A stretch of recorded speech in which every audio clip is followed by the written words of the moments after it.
Hello everyone, welcome to Putin Football First. I'm Tony Vidray and to my right is Jonathan Pointer. We are two football tragic that are on the eve of the World Cup. We are more excited than Augustus Klump in the Willy Wonka chocolate factory. Jonathan?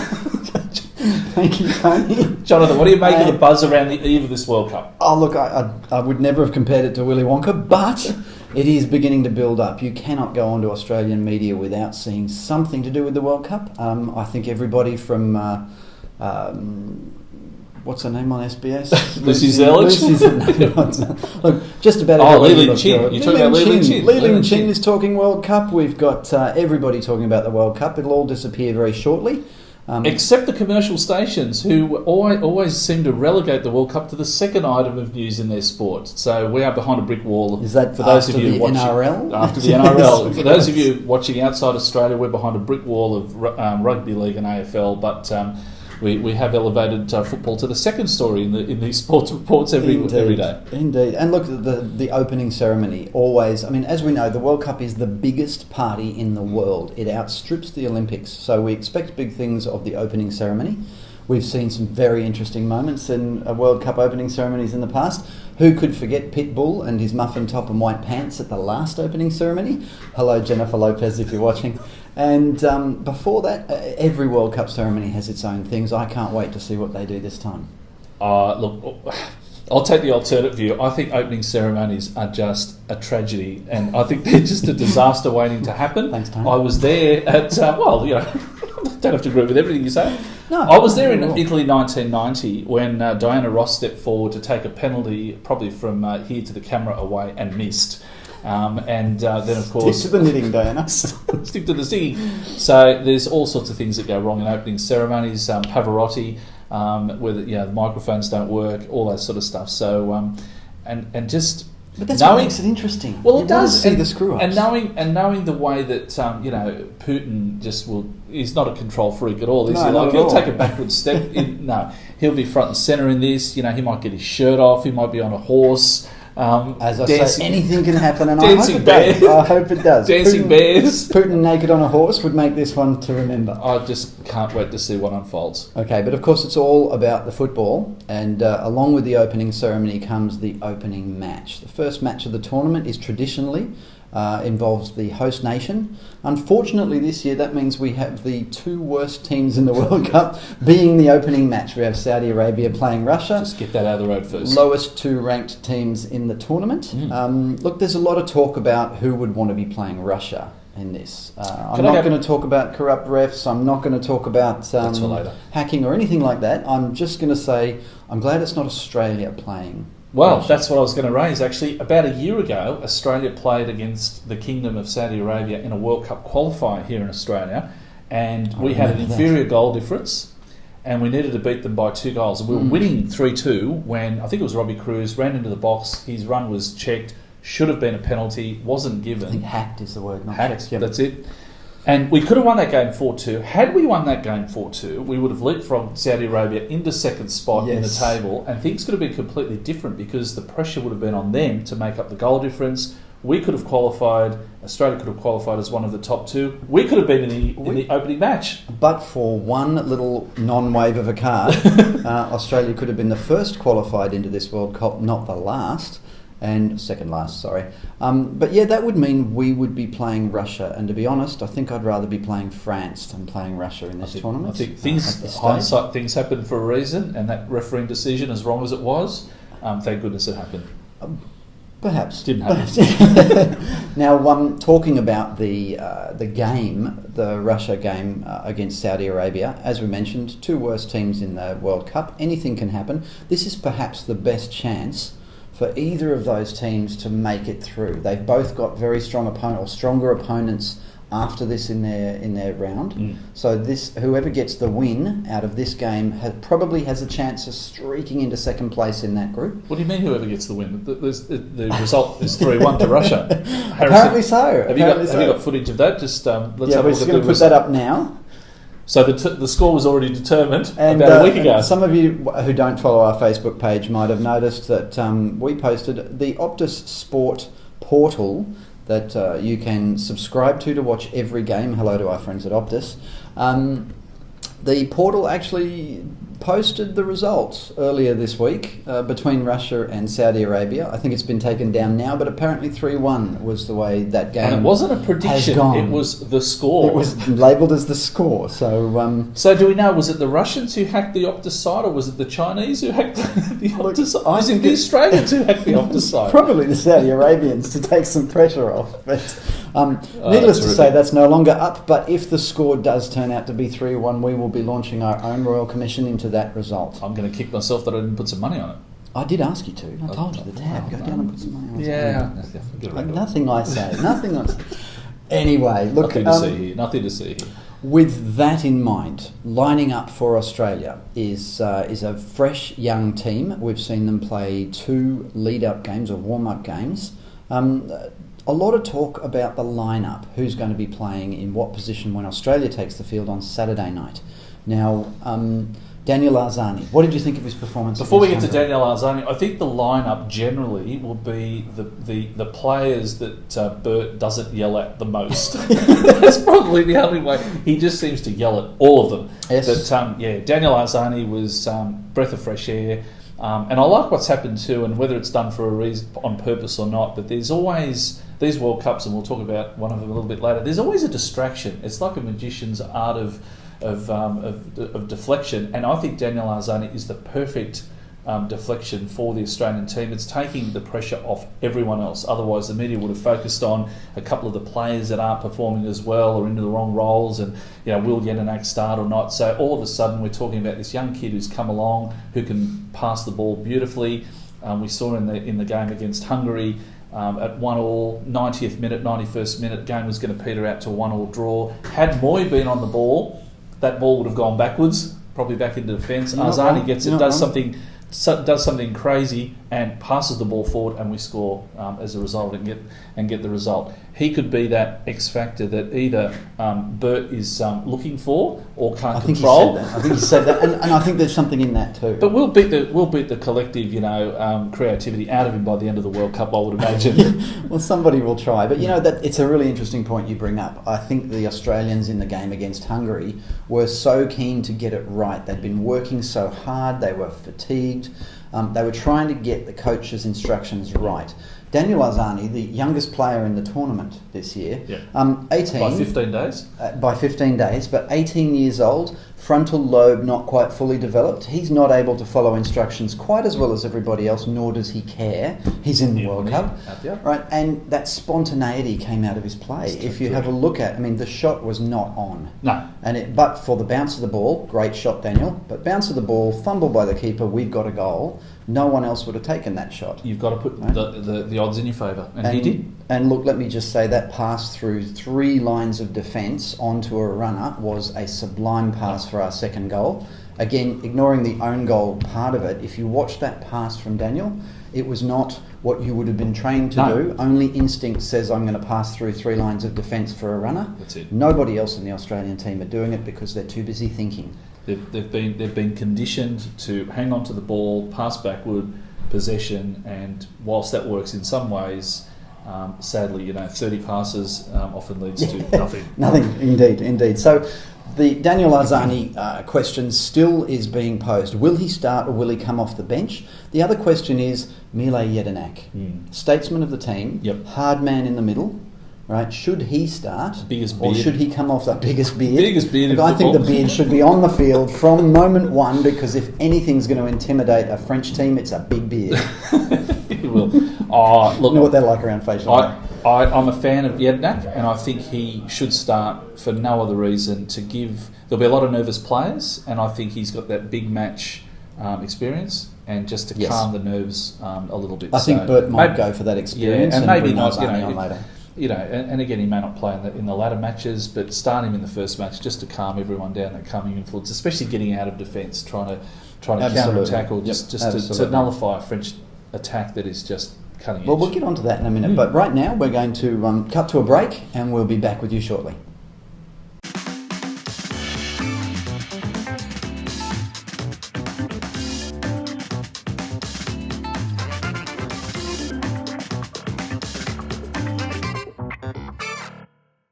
Okay, now, Tony being a student of the World Cup, has brought to light something that I think is quite important to mention before the tournament starts, and that is, might not be such a good idea to win. Tony, tell us about this. The curse of winning the World Cup. We go back, there's a little bit of a pattern that's emerged in the last probably 4 or 5 World Cups. You go back to France 98, they won it, they were the favourites for 2002, didn't get out of the group.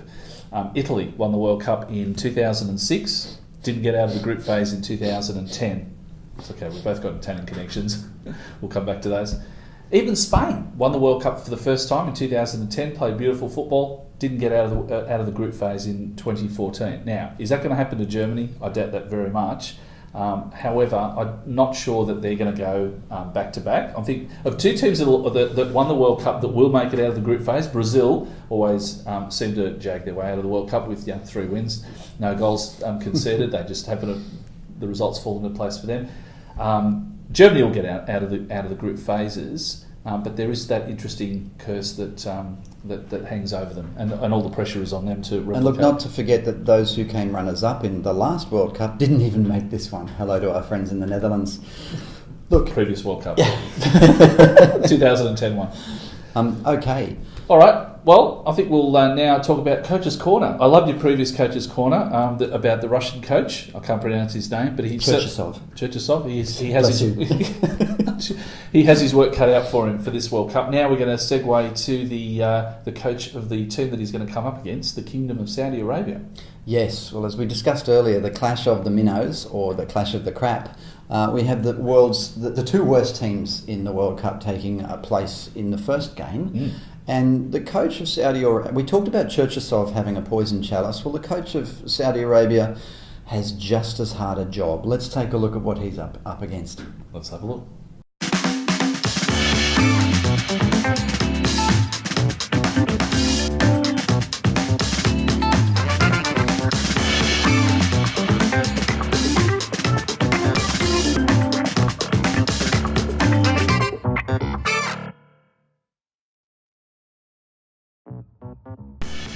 Juan Antonio Pizzi, the Argentine who played professionally for Spain, is now the coach of Saudi Arabia, or the Green Falcons. Pizzi was appointed the Falcons coach as soon as he was dismissed as Chile's manager following their failure to qualify this year. When he took up the post, he was Saudi Arabia's 3rd coach in 3 months. They'd been coached by Bert van Marwijk, now Australia's manager, through qualification, and then had a brief but dismal few weeks under well-known Argentine master Marcelo Bielsa. In just a nick of time, Pizzi arrived. With a reputation for discipline and stamina training, he quickly got the Falcons back on track as the tournament approached. Pizzi has form as a national coach. He led the Chileans for several years, picking up the Copa America Centenario in 2016 and reaching the final of this year's FIFA Confederations Cup. His coaching style is definitely attacking, and his teams are known for stunning opposition by pushing high up the pitch with numbers, often 4 or 5 players quickly filling the front third of the pitch in attack. This of course can work well if you have the likes of Sanchez and Vidal, but with Saudi Arabia, he's inherited a team that would frankly struggle to hit the side of a barn. They've scored only 8 goals in their last 7 matches, and their one recognised striker, Mohamed Al-Salazri, has not scored for his country for 12 months. This leaves them exposed in midfield, and an effective counter-striking team could easily pick up points against them. When Van Marwijk was at the helm, they played a well-organised 4-3-3 formation. Under Pizzi, they've lost their way with his preferred 4-2-3-1 formation. That said, he has stated that he believes that for a team to be successful today, they must be able to change and adapt during a match. Perhaps to practice this philosophy, the Falcons have been put through more friendly World Cup warm-up matches than any team in the tournament. Practiced they are, confused perhaps, but practiced. He's also gone on record saying that he believes any player can play any position if he listens to his coach. Pizzi made headlines just before the tournament in Saudi Arabia by dropping any experienced player with the hint of an injury. As such, his team is fit, but missing some of its cooler, more experienced heads in this, their first World Cup since 2006. So off the bat, his task is to beat the best with a bunch of relative no-names, a single striker with a goal drought, and a team with a sometimes discipline problem.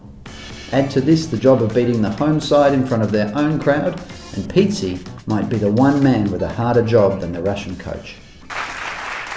That was really interesting, Jonathan. I didn't actually realise that Bert was Saudi Arabia's coach. Yes, he was, and he got them really well organised. Their run into, I think they were the first or second team that qualified for this well, World they finished Cup. above so he Australia. had them organised. Yeah, that's amazing. Yeah. Glad we've got him now. Yeah, good. Are you familiar with one goal that Saudi Arabia scored in the World Cup of 1994? Now, we were talking about this. Are you going to show it? Let's have a look at it. Let's have a look. Under the foot that time. And again the Saudis break very sharply. What a terrific run this is.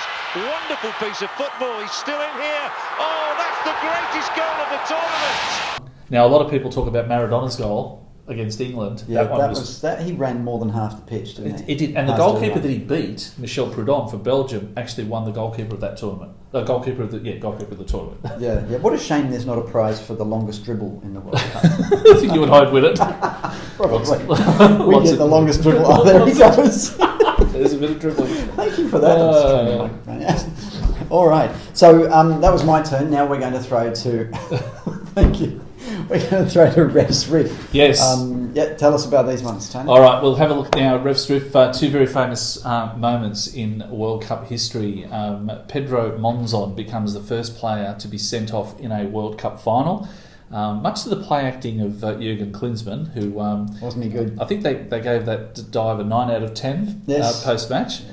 And the second one is a unique moment where one player receives 3 yellow cards, and the referee, Graham Poll, has spoken about it. He's actually gone on the after-dinner circuit. I would have thought he would have been in the fetal position in his house for the rest of his life, but no, he looked at the funny side of it, and it was the World Cup match between Croatia and Australia. I'll never forget it. Here, let's have a look.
And that was unbelievable. Who would be a referee? Look, who would be a referee? Yeah, who would be a referee? 14 years, yeah. Who would We're be a now referee? playing a World Cup in Russia, though. Do you think we'll see 3 yellow cards in this? I think we'll see 4 red cards. Yes. Here's 3 yellow, and I'll raise you a... Well, back in those days, they didn't have the VAR, and if there was any time that technology could be, dare I say it, hacked, this could be the year. I think in previous World Cups, a lot of referees used to referee the game that it wasn't actually under the premise that it's not actually a foul unless you actually hear the bone break. Until then, everything was legal. Oh, look, it'll be really interesting to see what happens with the rest of this tournament. Coming up tomorrow night. Before we get off the topic of referees, the list of referees that have made it to this World Cup, not a single referee from the English Premier League. Unbelievable. And wonder who had a bit to do with that. There's no conspiracy there. Don't mention the name. But there's a referee there from New Zealand who made the cut, and a referee from Tahiti.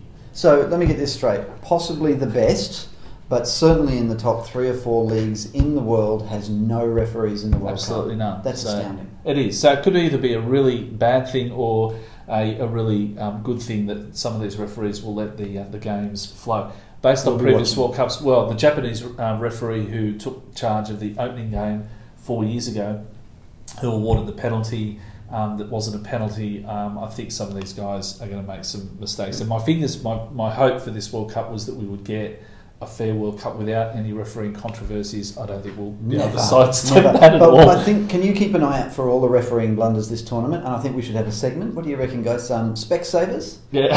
Specsavers refs moment of the week. Should have gone to Specsavers, yeah. All right, look, thank you very much for that, Tony. Look, we're going to wrap it up now. Thank you for joining us, and good luck everyone tonight. Opening ceremony, opening game, and of course, the next night is the big Socceroos game. We will be here every day for the World Cup. If you can stand us, thank you for coming. Tony, thank you. If we can stay awake. And thank you to our sponsors.